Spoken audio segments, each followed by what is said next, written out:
보신데 이 마이크 켜졌나? 잘 들립니까? 잘 들리세요? 네.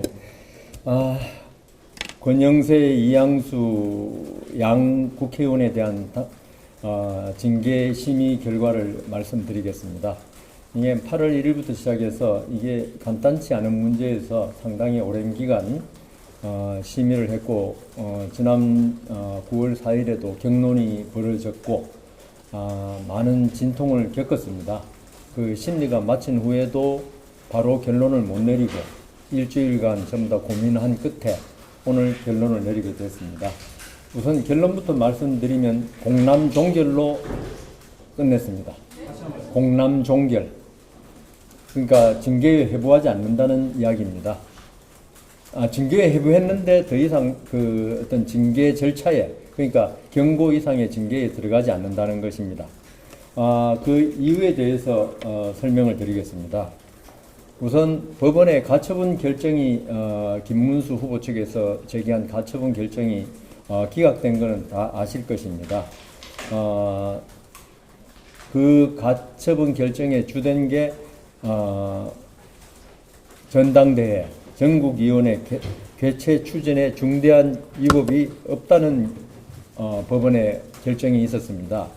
여기에 대해서 당무감사위원회는 이 후보 선출 과정에 대해서 재량이지 어떤 후보 교체 문제는 아니라고 당무감사위원은 주장했습니다만은 저희들이 이 법원 판결을 자세히 검토한 결과 이거는 전체적인 전국위원회라든가 전당대회 개최, 이 전국위원회 전당대회 개최는 후보 교체라든가 이런 문제가 아니면 의미가 없는 거죠.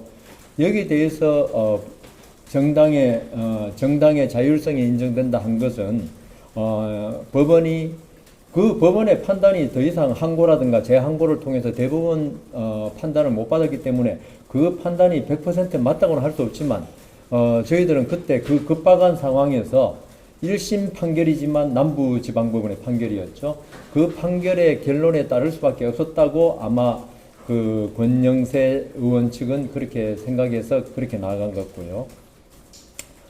그리고 권영세, 이양수 의원이 당시에 이 후보 교체권을 이야기하면서 둘이서 한 게 아니고 최고위원회, 그 다음 비대위원회 다 그 다음 당내 국회의원들 토론을 거쳐서 이렇게 하자고 해서 결론을 내서 나간 것이지 두 사람이 앉아서 한 것은 아닙니다. 그리고 당의 법률가 출신 주준의 의원을 비롯한 법률가 출신 의원들에게 자문을 구했고 그 중에 한 분인가가 반대했지만 대부분은 문제가 없다고 이렇게 하더라도 해서 이 후보 교체 과정에 나서게 된 것이기 때문에 두 사람이 어떤 자의적, 독단적으로 한 것으로는 볼 수가 없습니다. 그리고 이 당헌 72조죠. 아마 74조의 2입니다. 대통령 후보자의 선출에 관한 특례 해석 문제인데요. 여기에 대해서 좀 전에 말씀드린 바와 같이 법원의 판결도 나왔었지만은 저희들 윤리위원들이 해석할 때 이걸 당무감사위원회처럼 아주 협의로 축소해서 해석하느냐, 이걸 넓게 해석하느냐는 이거는 정치적 입장에 따라 다른 것으로 보입니다. 어떤 대법원 판결이 있는 것도 아니고 어떤 국가의 유권 해석이 있는 것도 아니고 어떤 정당의 개인적인 문제를 다루는 데 있어서 이거는 정치적인 입장에 따라서 이 74조의 2의 해석 문제가 많이 달라질 수 있다. 그렇게 생각했고요. 그래서 법원에서도 이 부분에 관해서 재량이라고 했지 더 이상 어떤 한계를 두지 않았습니다. 그 다음 이 사건이 이르게 된 게 저희들은 이 행위에 이르게 된 동기를 보지 않을 수 없었습니다.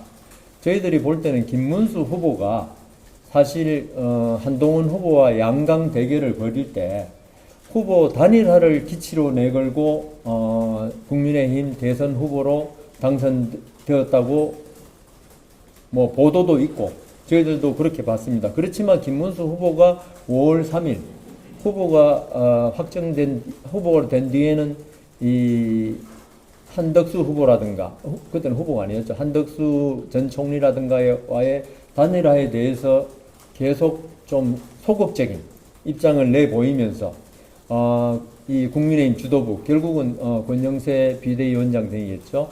이 사람들로 봐서는 이재명 후보는 벌써 선거운동에 한참 전에 들어가 있고 그 다음 뭐 여론조사상이라든가 모든 걸 볼 때 뭐 그 당선이 거의 유력시 되는 입장에 있는데 국민의힘은 후보 단일화조차 못해가지고 이게 제대로 된 싸움을 할 수 있겠냐.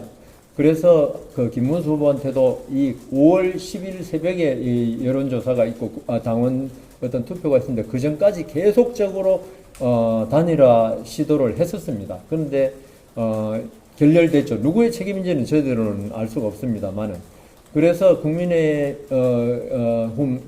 지도부로서는 어떻게 해서라도 가능성이 1%라도 더 있는 후보를 내세워서 이재명 후보와 이 싸움을 해보겠다는 생각을 가지고 마지막까지 5월 9일 마지막까지 후보 단일을 하다가 안 되니까 이 시간을 새벽 3시로 잡아서 당원 온라인 투표를 했죠. 했는데 이 부분에 대해서는 우리 윤리위원들도 좀 러프하고 터프하다 이런 생각을 했지만 그 당시 상황이 비상 상황이었고 아주 힘든 상황이었다. 이런 데서 이해해 줄 수 있는 거 아니냐 이런 이야기를 했고요. 그 다음 이 후보 변동권 이걸로 과연 저희들이 윤리위원회 저도 법조인입니다만은 볼 때 과연 권영세 이양수에게 어떤 사적 이익이 있었느냐 뭐 나중에 그 누가 대통령 되면 그 자리에 거기서 뭐 자리를 한다든가 그런 건 없었고 오히려 누군가는 해야 될 그 자리에 있었기 때문에 이 변경권으로 간 것이지 두 사람이 어떤 그 사적 이익을 위해서 이런 변경권을 가지 않았고 더욱이 많은 분들이 많은 분은 아니지만 일부가 의심을 하던데 한덕수 후보로 미리 정해놓고 한 거 아니냐 전혀 그렇지는 않은 것 같고요. 그거는 왜냐하면 5월 10일 3시에 결론이 나오자마자 김문수 후보로 확정이 됐고 모든 상황이 정리됐죠. 만일에 한덕수 후보로 계속 그냥 여론 무시하고 갔다면 그 결과는 어떻게 될지 모르겠습니다. 그런 점이 있었고 그 다음 그래서 저희들은 이 부분은 윤리위원회에서 법적인 책임 이거에 앞서서 두 분이 정치적인 문제였고 정치적인 책임을 진다면은 뭐냐 결국 그래서 비대위원장과 그 사무총장직을 사퇴했다. 그 정치적 책임을 지지 않았느냐 그런 생각이 들고요. 그리고 그 대선에 지금 결과가 국민의힘의 패배로 나왔는데 그것 때문에 이게 지금 권영세 권영세 이양수 의원의 어떤 징계 문제가 나온다면 그건 안 되죠. 그거는 이 행위 자체를 보고 판단해야지. 그래서 저희들로 볼 때는 이 부분을 정치적 책임을 묻는 거는 결론적으로 말씀드리면 정치적 책임을 묻는 거는 어쩔 수 없다 하더라도 법적인 책임 이걸 그 자리에 있었기 때문에 할 수밖에 없었던 두 사람에 대해서 아마 누군가는 총대를 매야 되지 않느냐 그런 의견도 나왔던 걸로 알고 있습니다. 의원총회라는 거에 대해서. 근데 총대 맬 사람이 과연 누구냐? 그건 당 비상대책위원장하고 사무총장밖에 없죠. 그래서 자기 자리에서 어쩔 수 없이 어떤 이런 일을 맡은 걸 가지고 그리고 당이 조금이라도 대선에서 어떻게 잘 싸워보겠다고 한 걸 가지고 이걸 법적인 책임으로 윤리위원회에서 징계한다는 것은 맞지 않다. 그래서 공람 종결 아까 말씀드린 대로 징계로 나가지 않고 종결을 지은 것입니다. 이상입니다. 그 질문 있으면 해주시죠.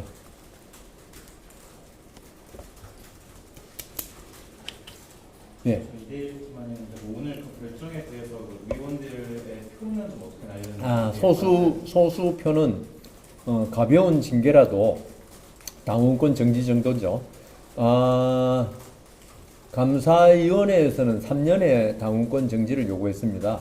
그거는 결국은 저희들이 볼 때는 2028년 총선에 못 나가는 걸 전제로 한 거거든요. 그래서 그 소수 의견도 그거는 너무 과하다. 그런 이야기가 있었습니다. 근데 워낙 워낙이 아니고 다수가 이 공남 종결로, 그러니까 이게 제가 오늘도 겁나는 게 제 의견이 아닌데, 제 의견만이 아닌데 제 의견인 것처럼 보도가 되는데, 저는 항상 위원회에서 의결을 통해서 결론을 내는데요. 소수 의견이 있었다는 것은 밝혀드립니다. 다만 그 소수 의견도 징계 수위의 그 수위는 당무감사위원회가 요구한 것보다는 훨씬 밑이었습니다. 그러면 가벼운 징계, 가벼운 정도의 당원권 정지 어느 정도? 그거는 좀 내부 사항이라서요. 그 법원도에 합의에 이르는 절차는 이야기하지 않지 않습니까?